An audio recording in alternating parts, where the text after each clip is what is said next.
Tuhan berfirman kepada Musa, Berbicaralah kepada para imam, anak-anak Harun, dan katakan kepada mereka, seorang imam janganlah menajiskan diri dengan orang mati di antara orang-orang sebangsanya, kecuali kalau yang mati itu adalah kerabatnya yang terdekat, yakni ibunya, ayahnya, anaknya laki-laki atau perempuan, saudaranya laki-laki, saudaranya perempuan yang masih perawan dan dekat kepadanya karena belum mempunyai suami.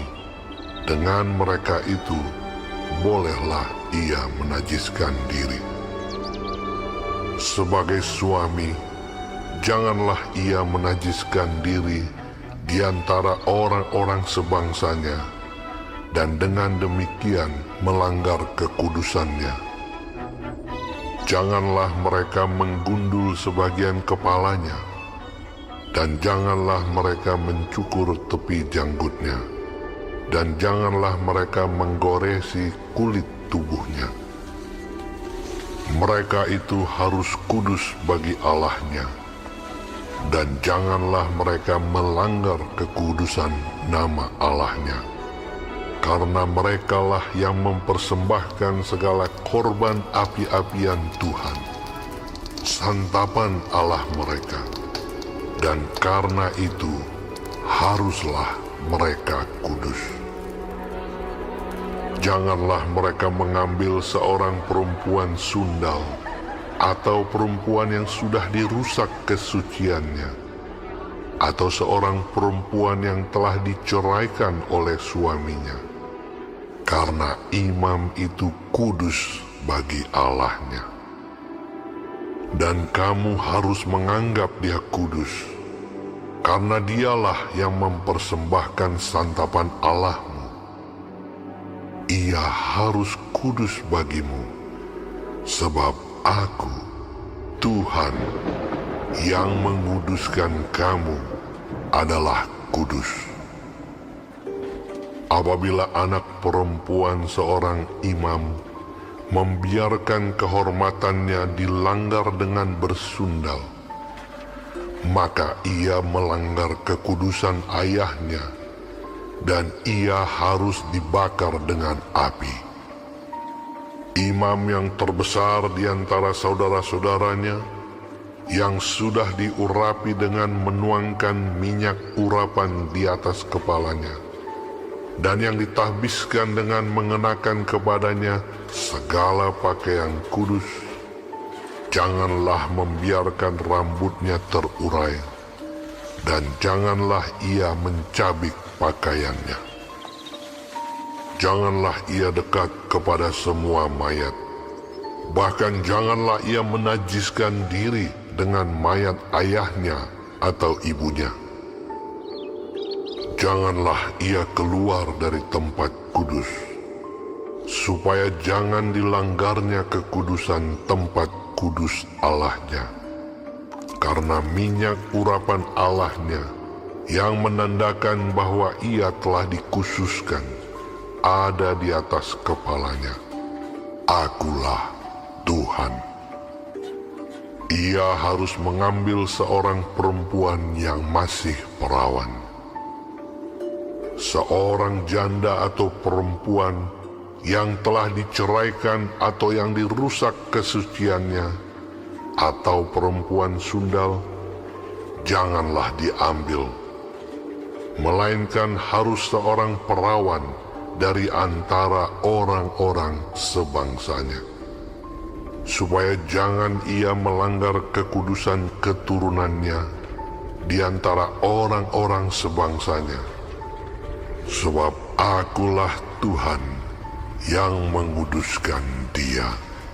Tuhan berfirman kepada Musa, Katakanlah kepada Harun begini, setiap orang dari antara keturunanmu turun-temurun yang bercacat badannya, janganlah datang mendekat untuk mempersembahkan santapan Allahnya, Karena setiap orang yang bercacat badannya tidak boleh datang mendekat.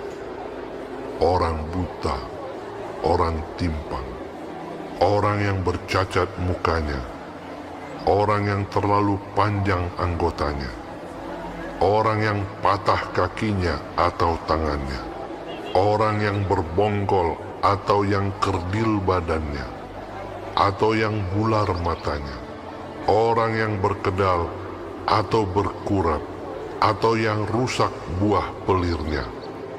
Setiap orang dari keturunan Imam Harun yang bercacat badannya, janganlah datang untuk mempersembahkan segala korban api-apian Tuhan.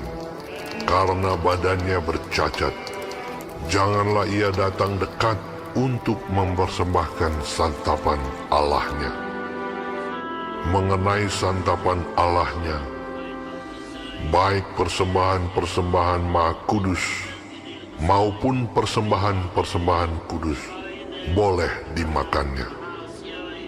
Hanya janganlah ia datang sampai ke tabir, dan janganlah ia datang ke mezbah, karena badannya bercacat, supaya jangan dilanggarnya kekudusan seluruh tempat kudusku, sebab Akulah Tuhan yang menguduskan mereka. Demikianlah Musa menyampaikan firman itu kepada Harun, serta anak-anaknya dan kepada semua orang Israel. Saudara-saudara, Imamat pasal 21 dan 22 merupakan penutup rangkaian instruksi Allah seputar kekudusan hidup, yang dimulai dari pasal 17. Dalam pasal 21 ini, berfokus pada kekudusan imam. Saudara, mendapat hak istimewa itu selalu disertai dengan tanggung jawab. Jika umat itu harus dikuduskan, para pemimpin rohaninya harus memberikan teladan. Imam dikatakan kudus bagi Allahnya. Artinya imam adalah milik Allah. Jika imam adalah milik Allah dan Allah adalah kudus, maka kekudusan imam memang tidak bisa dinegosiasi. Di dalam perjanjian baru, kita semua adalah imamat yang rajani. Maka perhatikanlah peringatan-peringatan di dalam pasal ini. Yang pertama, perintah jangan menajiskan diril. Ini muncul 4 kali di ayat 1, 3, 4, dan 11.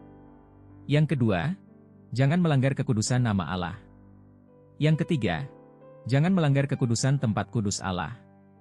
Ini muncul 2 kali di ayat 12 dan 23. Saudara, tingginya standar kekudusan imam sebagai pemimpin rohani didemonstrasikan melalui relasi keluarga dan perkawinannya. Memelihara kekudusan adalah hal yang terutama. Dimulai dari tidak mengotori diri dengan kematian, dengan perbedaan standar bagi imam dan imam kepala. Kemudian tidak berkabung berlebihan. Lalu tidak mengambil istri yang cemar, dan juga mendidik anak dengan benar. Bahkan karena peran imam memediasi umat dengan Allah yang kudus, maka kecacatan fisik imam pun membuat mereka tidak layak melayani Allah. Seluruh standar kekudusan ini perlu disikapi dengan akurat. Allah mengatur standar kekudusan sangat tinggi karena itulah jati dirinya. Pelanggaran berarti mencoreng dirinya. Oleh karena itu, saudara, sebagai imamat yang rajani, kita perlu memelihara kekudusan hidup sehari-hari. Kita adalah milik Allah. Kita perlu menghayati hidup kudus dengan akurat. Amin. Tuhan Yesus memberkati.